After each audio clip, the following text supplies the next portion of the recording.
The Vermillion Swarm. The warehouse squatted in the industrial district like a festering wound against the Manhattan skyline, its broken windows reflecting the amber glow of sodium lights. Felicia Hardy crouched on the fire escape, her platinum hair catching moonlight as she surveyed the structure below. The black cat's emerald eyes narrowed as she counted the heat signatures through her thermal goggles, dozens of them, moving in patterns too coordinated to be natural. "Something's not right about this job," she murmured into her comm unit, her voice barely above a whisper. The static crackled before Dr. Elena Vasquez's voice came through. "The biotech samples are definitely in there, Felicia. My sources at Oscorp confirm it. Project Rattus was relocated to that facility 3 days ago." Felicia adjusted her black leather suit, the material clinging to her athletic frame like a second skin. "And you're sure these are just lab rats, because the thermal readings suggest something considerably larger." "Standard laboratory specimens," Elena assured her, "though I'll admit the genetic modifications Norman Osborn's team implemented were ambitious." The sound drifted up from below, a chittering, almost musical quality that made Felicia's skin crawl. She'd heard rats before, but this was different. This was harmonized, purposeful, intelligent. "Elena, I need you to be straight with me. What exactly did Oscorp do to these animals?" The pause stretched too long. "Enhanced cognitive function, improved physical capabilities, accelerated healing factors. They were meant to be test subjects for a new serum, but they escaped." Felicia's voice carried an edge of accusation. "And now you want me to waltz in there and retrieve your research data while a swarm of super rats has taken over the building. The payment is substantial, Felicia. Enough to fund your charitable activities for the next year." The black cat sighed, her breath misting in the cold night air. She'd been doing more legitimate work lately, using her skills to help the underprivileged, but old habits died hard. And the money was good, very good. She rappelled down the side of the building with feline grace, her enhanced agility allowing her to move without a sound. The loading dock door stood ajar, and as she approached, the chittering grew louder, more complex, almost like conversation. Felicia slipped inside, immediately struck by the oppressive atmosphere. The air was thick with a musky, organic smell that made her nose wrinkle. Emergency lighting cast everything in hellish red, creating shadows that danced and writhed along the walls. The warehouse floor was a maze of shipping containers and scientific equipment, but what caught her attention were the burrows. Dozens of them carved into the concrete floor with surgical precision. Too perfect to be natural, too systematic to be random. "The data servers are in the northeast corner," Elena's voice whispered through the comm. "Third floor behind the observation deck." Felicia began to move, her enhanced senses on high alert, her bad luck powers, a quantum field manipulation that caused probability to shift in her favor, tingled at the edges of her consciousness. Something was about to go wrong. The first rat appeared as she reached the stairwell. It was the size of a small dog, its fur a deep burgundy color that seemed to absorb light. But it was the eyes that made Felicia's breath catch, intelligent, calculating, and filled with an unmistakable malevolence. The creature regarded her for a long moment, then released a complex series of chittering sounds. An answer came from the darkness above, then another, and another. "Elena," Felicia whispered, "I think we have a problem." "What kind of problem?" "The kind where the lab rats have developed a communication system and are currently discussing the best way to kill me." The rat at the bottom of the stairs tilted its head as if considering her words. Then it smiled, an expression that should have been impossible on a rodent's face but was unmistakably real. "Interesting," it said in a voice like grinding metal. "You understand." Felicia's hand moved instinctively to the grappling hook at her belt. "Oh, that's just perfect. They talk now. We have always talked," the rat replied, its pronunciation careful and deliberate. "You simply never listened. But the changes have given us new voices, new purposes. And what purpose would that be?" The rat's smile widened, revealing teeth that gleamed like polished ivory. "To replace you." The attack came from all directions at once. They bored from the burrows, from the shadows, from gaps in the ceiling that Felicia hadn't even noticed. Dozens of them, each the size of a medium dog, their movements coordinated with military precision. Their fur ranged from deep crimson to midnight black, and their eyes burned with an intelligence that was purely malevolent. Felicia's probability powers kicked in automatically. A section of scaffolding collapsed just as she leapt, creating a barrier between her and the largest group of attackers. Her grappling hook found purchase on a support beam, and she swung upward as razor-sharp claws tished through the air where she'd been standing. "Elena," she shouted into her comm, as she landed on a shipping container, You failed to mention that your lab rats have developed opposable thumbs and a taste for human flesh. That's impossible, Elena's voice crackled back. The modifications were cognitive only.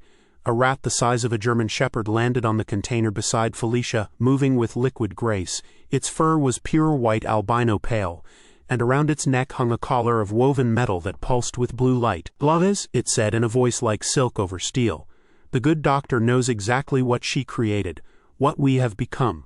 Felicia rolled sideways as the creature's claws carved grooves in the metal container.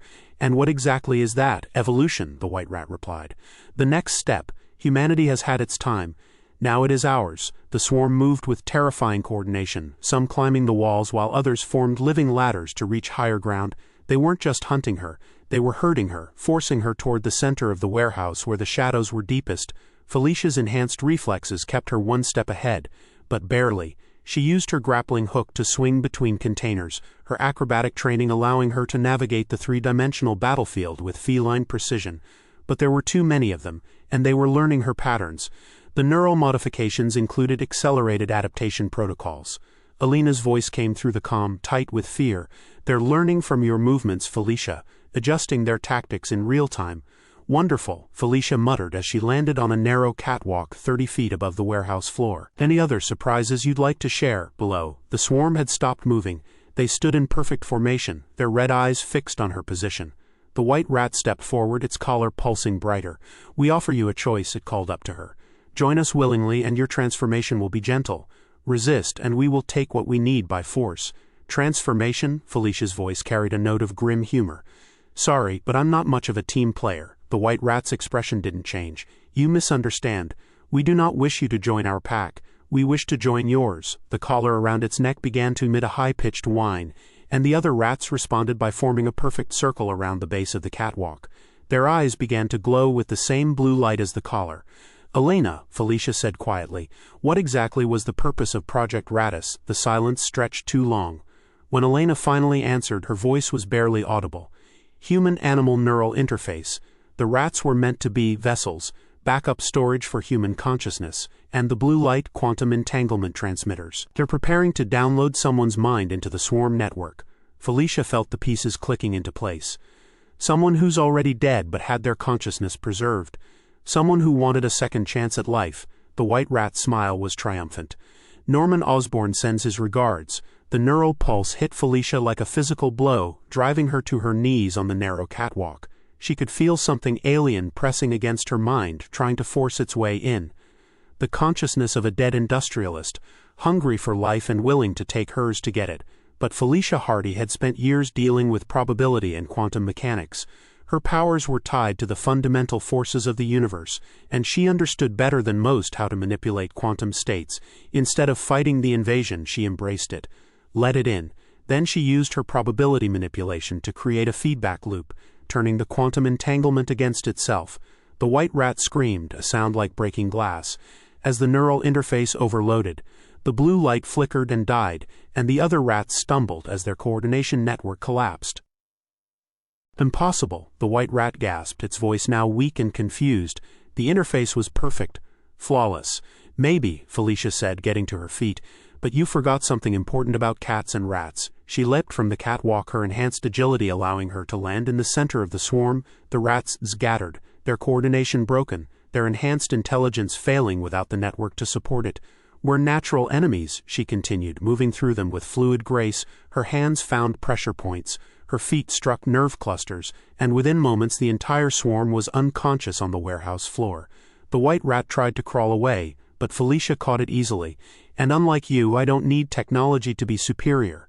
She destroyed the neural interface collar with a single squeeze, then spoke into her comm. "Elena, I'm going to need a hazmat team down here, and some very large cages. Are they unconscious?